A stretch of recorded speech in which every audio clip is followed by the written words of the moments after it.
Welcome to my channel the learning solutions. मैंने त्यागी आज आपके लिए लेके आई हूँ इंग्लिश पेडागॉजी का पार्ट 3 और ये इंपॉर्टेंट है सीटेट एग्ज़ाम के लिए। इससे पहले मैं 2 सीरीज़ करा चुकी हूँ इंग्लिश पेडागॉजी की। So let's start. Which one of the following is least important in enhancing speaking skill of children. जो बच्चों का स्पीकिंग स्किल है, बोलने की जो अभिव्यक्ति है, उसको इन्हांस करने के लिए, उसको बूस्ट करने के लिए कौन सी एक स्किल लीस्ट इम्पॉर्टेंट है, मतलब नॉट समझ लीजिए। First, asking close ended questions, कि बच्चे से आप क्लोज एंडेड क्वेश्चंस पूछेंगे, मतलब ज़्यादा नहीं पूछेंगे। येस और नो में जो आंसर्स आते हैं या फिलअप्स, मतलब थोड़ा ही सोचने की ज़रूरत पड़ेगी बच्चे को। Organising discussions on a given topic, discussions allow करेंगे तो इसमें तो काफ़ी ज़्यादा हद तक बातों के बारे में जिक्र किया जा रहा है। Listening patiently to children's talk, बच्चों की बातें उनको आप आराम से सुनेंगे। Giving them an opportunity to express their feelings and ideas, उनको अपॉर्चुनिटी देंगे उनके फीलिंग्स और आइडियाज़ बताने के लिए। तो ये ऑर्गेनाइजिंग डिस्कशन एक अच्छा है स्पीकिंग स्किल को बढ़ाने के लिए। लिसनिंग भी एक ज़रूरी है। अगर आपको किसी चीज़ के स्पीकिंग स्किल अगर आपको सुनानी है तो आप एक अच्छा लिसनर होना भी बहुत ज़रूरी है। और अब बच्चों को अपॉर्चुनिटी देना तो सबसे बढ़िया है। लेकिन यहाँ पे पूछा है लीस्ट इम्पॉर्टेंट, तो हमारा होगा आस्किंग क्लोज एंडेड क्वेश्चंस। क्यों?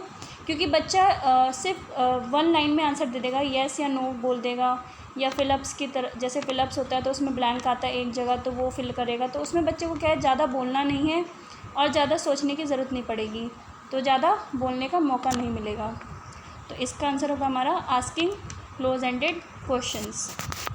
Next, the teacher observe that Praveen could not write a paragraph on her own. एक टीचर है जो देखती है कि प्रवीण नाम का जो बच्चा है वो पैराग्राफ अपने आप नहीं लिख पा रहा है, but was able to write it in adult और पीयर गाइडेंस। बट वो क्या करता है, जब उसके एडल्ट जो बड़े हैं और जो पीयर ग्रुप है उसका, उनके जो हेल्प है उससे वो लिख पा रहा है। दिस गाइडेंस इज़ कॉल्ड, ये जो गाइडेंस है, जो हेल्प की जा रही है बच्चे को, वो क्या है? स्कैफोल्डिंग है, सोशलाइजिंग है, टीम टीचिंग है या काउंसलिंग है। तो मैंने आपको बताया था कि जब पीयर गाइडेंस या एडल्ट कोई हेल्प बच्चे को प्रोवाइड कर रहे हैं, एक टेम्प्रेरी हेल्प प्रोवाइड कर रहे हैं जिससे कि बच्चा वो काम कर पा रहा है, तो वो क्या होगा हमारा स्कैफोल्डिंग। और स्कैफोल्डिंग हमारा किसने दिया था? वाइगॉस्की ने। ये हमारा सीडीपी में डिस्कस हो चुका है। Next, the purpose of textual exercise is not to. जो टेक्सचुअल एक्सरसाइज है, जो टेक्स्ट के साथ जो चैप्टर पढ़ाते हैं उसके बाद जो एक्सरसाइज देते हैं वो टेक्सचुअल एक्सरसाइज होती है। उसका पर्पस क्या है? Purpose is not to, not पूछा गया है। Memorise the answer to the questions, रटने के लिए बोला जाता है। Give exposure to language learning, language learning को एक्सपोजर मिलता है, बढ़ावा मिलता है। Develop creativity among learners, creativity की बढ़ती ही है।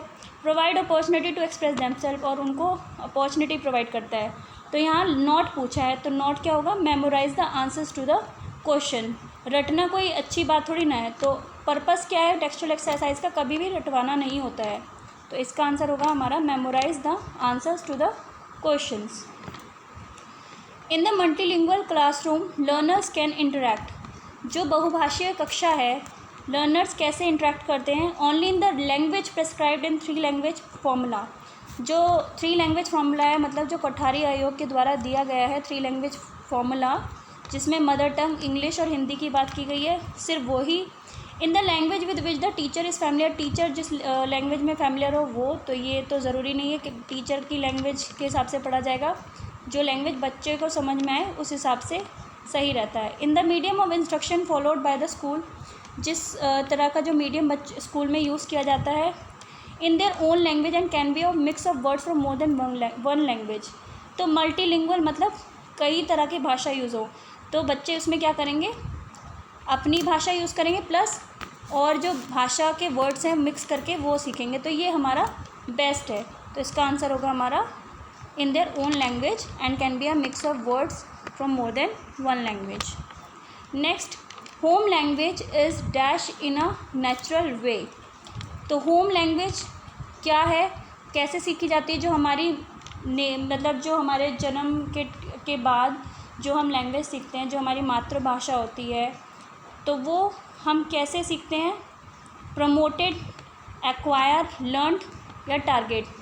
तो लर्न तो हम वो करेंगे ना जो मतलब जैसे कोई हमें चीज़ें सीखनी है तो वो लर्न करेंगे, लेकिन जो होम लैंग्वेज है, जो हमारे घर में भाषा बोली जाती है, वो हमें क्या होगा, अपने आप ही हम एक्वायर कर लेंगे, प्राप्त कर लेंगे।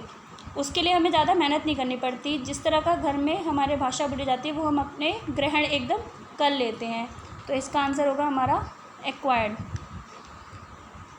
Next, which of the following is not true while teaching the learners in their mother tongue eight primary level. जब आप प्राथमिक स्तर पर पढ़ाते हैं तो मातृभाषा पढ़ाने के लिए क्या नॉट ट्रू, क्या नहीं ज़रूरी है। It has children in natural environment, तो बच्चों को एक नेचुरल इन्वायरमेंट में याद कराना वो तो बहुत ज़रूरी है। It develops the self confidence in the child, self confidence बढ़ाना ये भी एक पॉजिटिव साइन है। It makes learning easy, learning तो ईजी होती है अगर हम मातृभाषा का यूज़ करते हैं। It is helpful in the intellectual development, सिर्फ इंटेलेक्चुअल डेवलपमेंट मतलब ये कोई उद्देश्य नहीं है कि सिर्फ आपका इंटेलेक्चुअल मतलब आपकी इंटेलिजेंस डेवलप होगी मदर टंग से।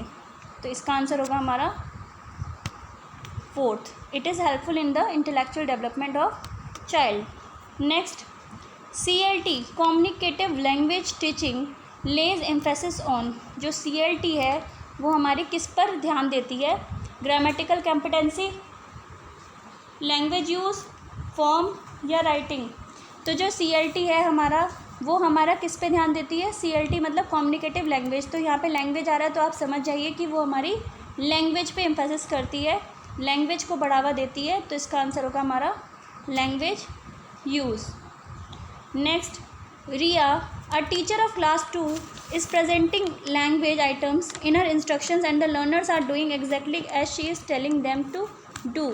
जो रिया है क्लास 2 की जो टीचर है वो क्या करती है, बच्चों को एक्शंस के द्वारा सिखा रही है। जैसे कोई अगर वो पोएम पढ़ा रही है तो वो हाथ वगैरह हिला के बता रही है। व्हाट इज़ शी प्रैक्टिसिंग, तो वो क्या प्रैक्टिस कर रही है, total physical response, direct method, audio method, CLT language method होता है, ऑडियो मतलब आप सुनकर, डायरेक्ट मतलब मेथड जो आप डायरेक्ट टीचिंग करते हैं किसी चीज़ को सिखाने के लिए।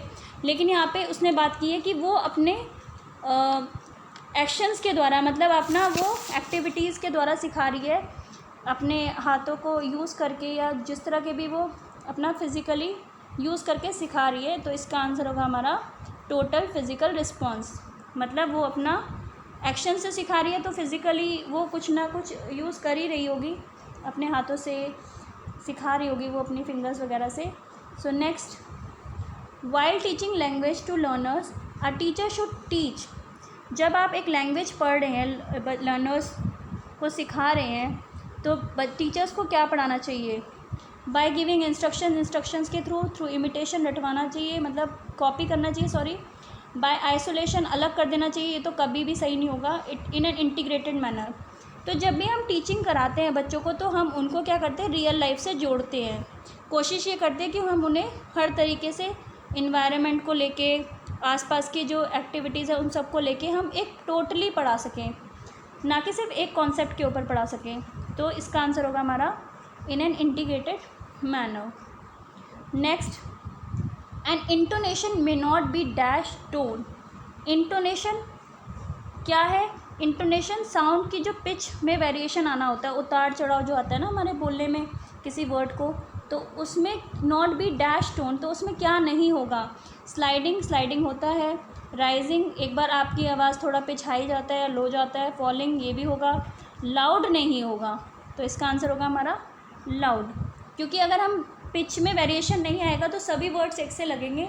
सो इसका आंसर होगा हमारा loud. Thanks for watching the video, do like and subscribe if you like it. Thank you so much.